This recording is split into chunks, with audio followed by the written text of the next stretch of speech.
Жил в лесу могучий лев.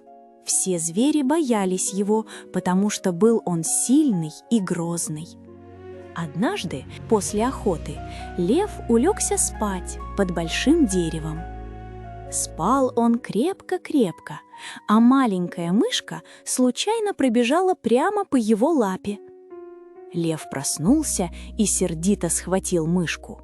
«Как ты посмела разбудить меня, царя зверей?» – зарычал лев.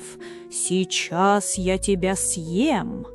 Мышка задрожала от страха, но все же тихонько сказала: «Пожалуйста, отпусти меня, великий лев. Может быть, когда-нибудь и я смогу тебе помочь». Лев громко рассмеялся. «Ха-ха, ты помочь мне, как такой маленький зверек может помочь самому сильному обитателю леса?» Но лев был сегодня сытым и добрым, поэтому отпустил мышку. Прошло несколько дней. Однажды лев попался в охотничью сеть. Он рычал, метался, пытался вырваться, но крепкие веревки только сильнее запутывали его. Мимо пробегала та самая мышка.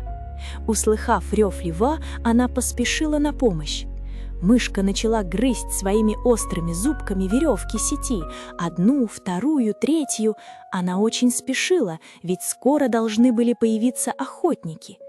Мышка быстро справилась со своей задачей, и царь зверей смог освободиться.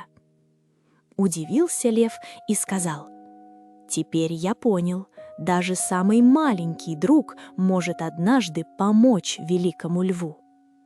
Мораль басни: никогда не стоит смеяться над теми, кто меньше и слабее тебя. Даже маленький может совершить большое добро. Хочешь еще больше песен и сказок? Скачай бесплатное приложение Лула.